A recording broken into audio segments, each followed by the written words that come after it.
राधे राधे दोस्तों, आप सबके बीच में लेकर आए एक झूठा गीत। आप लोग क्या बोलते हैं उनको ज़रूर बताइएगा।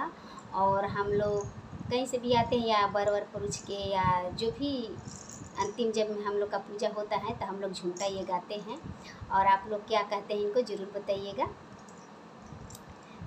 आहे केनिया से आवे ललबुकावा, आहे केनिया से आवे ललबुकावा, अब केनिया से आवेला अबीर होखेला बिहारी झुमारी, अब केनिया से आवेला अबीर होखेला बिहारी झुमारी।